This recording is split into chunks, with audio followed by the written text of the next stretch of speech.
Hi, this is Shambhavi. Welcome to my weekly podcast about spirituality, love, death, devotion, and waking up while living in a messy world.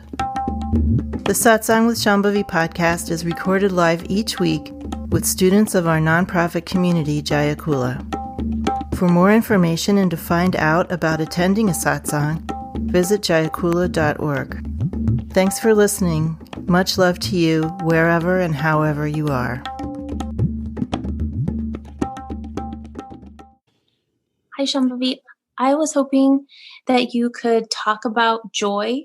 I feel like for different reasons, I've kind of rejected joy as an experience. But recently, I feel like maybe there is a way to experience joy that is real. The word that is used in Sanskrit that is usually translated into joy or bliss is Ananda. Ananda. There really is no English translation that does justice to that. First of all, Ananda is not personal. It doesn't belong to your body specifically. It's something you participate in, but it doesn't belong to you. It is basically the feeling attitude of all of reality. So when we destroy the obscurations to our experience of our real nature, then we can have this entering into what's already happening, which is Ananda. And I have made sort of two discoveries about that in my life as a practitioner. And again, there's not really an English word for that. So the one thing that I discovered is that this Ananda is full of clarity. It has this absolutely blazing clarity beyond even 20/20 vision.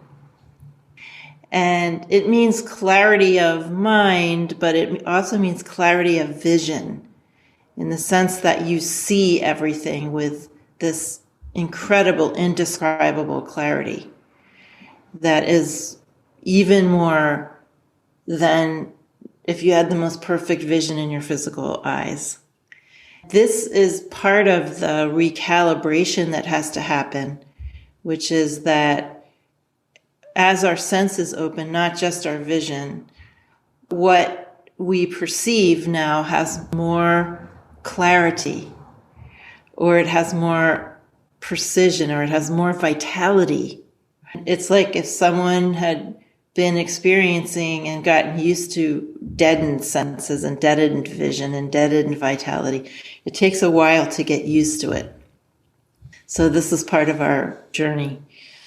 The clarity that is an aspect of Ananda allows, in part, this other thing that I discovered about Ananda through my own practice, which is that the words that get closer to it than bliss or joy for me is something like this profound appreciation. If we were experiencing everything with totally unobstructed senses, then we would also be experiencing the incredible aesthetic aspect to everything, the beauty of everything.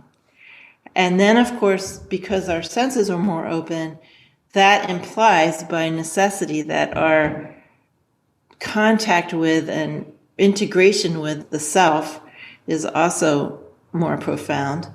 So not only are we having these perceptions that have more clarity, but we also are having the recognition that those phenomenon, including our own body and everything that happens, are an aspect of ourself. Or the self, same thing.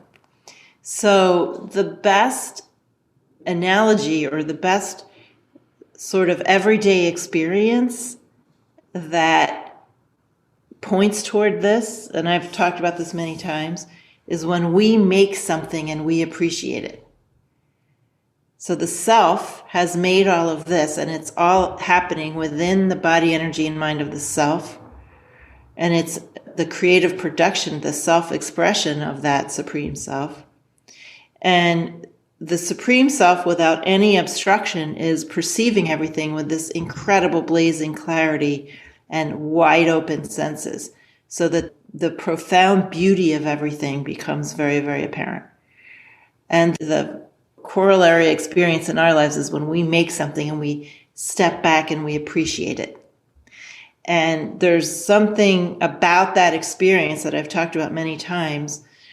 When we bake something, or we build something, or we write something, or we sew something, or we paint something, or we sculpt something, or we make music, or whatever it is, anything that we make, there's that moment when we step back and we appreciate what we have made. And there's this very uncanny kind of fluctuation between seeing it as something outside of ourselves and feeling that it's a part of ourselves.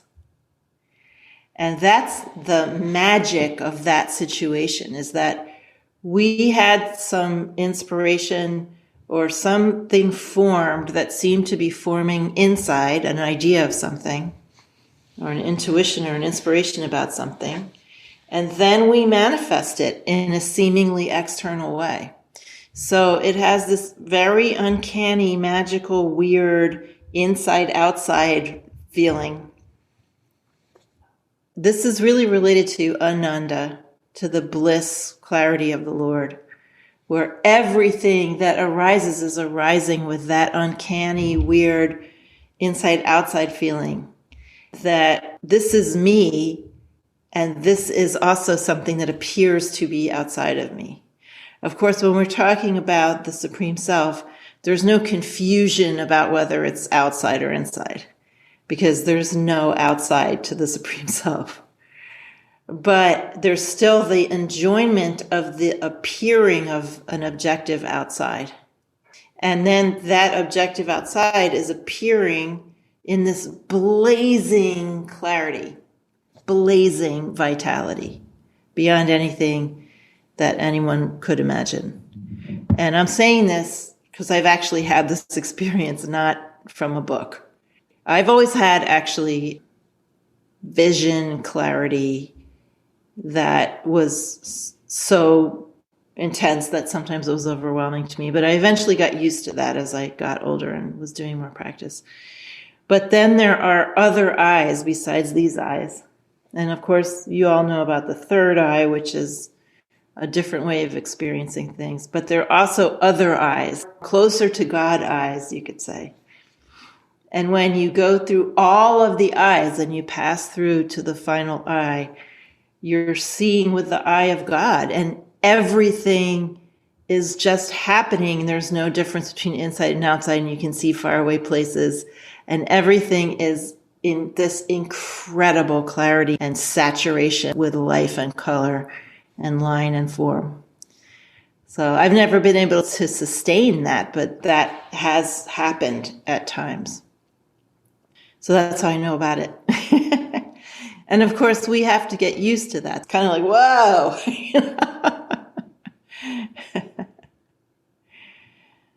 So Ananda is this profound appreciation of the self and its creative productions, married to this blazingly alive perception.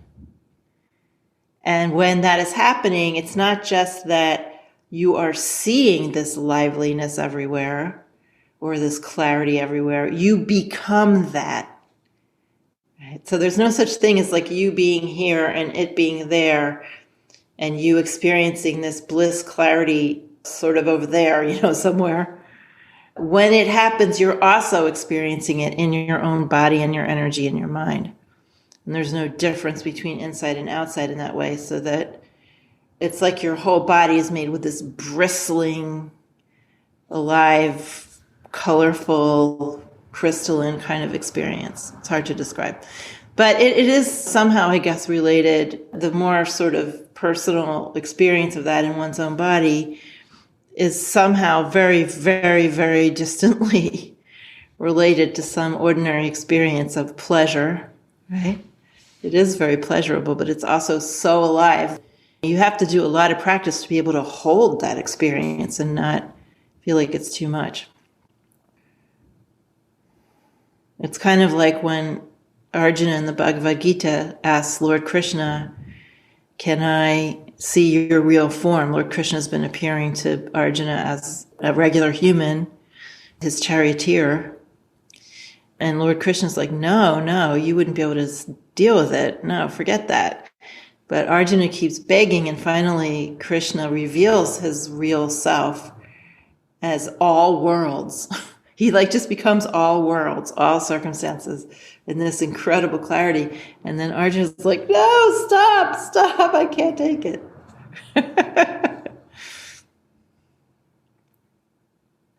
Sometimes when I would have dreams, or Ma would come in my dream, I would wake up in this condition. It would kind of start in the dream and then continue on into the next day. And I just would feel like my body was just dancing all over, and I would look down at my arm and it was just like light, basically. Not white light, more like, that's indescribable.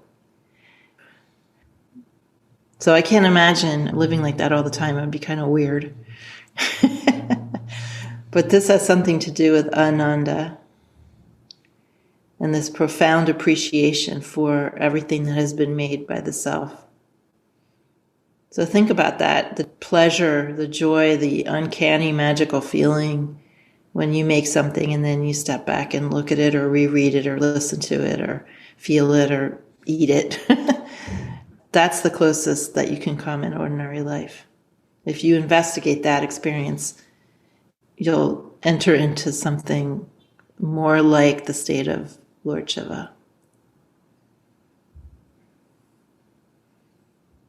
So one way maybe you could enter into it also is by appreciating things. Appreciation is, I think, a much better word than bliss, although it does feel kind of blissful in a different way than we're used to thinking of bliss.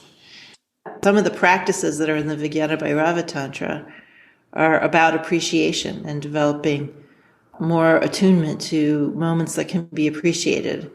For instance, after eating a beautiful meal with friends, or after listening to a beautiful concert of music, that you should abide after that is over and appreciate and feel the condition that you're in, that condition of appreciation and contentment. Then Bhairava says, and then you will be more like Lord Shiva, when you are both appreciating and content. So we have to learn to pause in those moments and remember to appreciate. And it's in the aftermath, when we feel satisfied, that we can experience more of the state of the Lord. So think about also how having problems is our social currency very often. Having problems is our vehicle or bridge to being more intimate with other people. That's one reason why we don't appreciate more, because we don't identify that with intimacy. We identify having difficult feelings. These are the feelings we can go to people about and talk about. You can bring it up in satsang that you're having some difficulties and you're feeling difficult things, and then I'll respond, right? I mean, people do say appreciative things in satsang too. But in general, in this particular time, in this particular country, among a certain swath of people, being in trouble emotionally is social currency. It's a way to connect with people. And so some people are very reluctant to give up that way of relating. But there's another way of relating too. And I was just reminded of a friend of mine who was a Taoist teacher. He had a painting in his apartment that was just of two Taoists sitting on a path on the side of a mountain, looking off into the distance and not speaking. And he said it was his favorite painting in the world, and that it represented to him true friendship. That friendship where you can just sit quietly and appreciate together kind of marinate in appreciation without actually speaking. So marinate in that for a bit.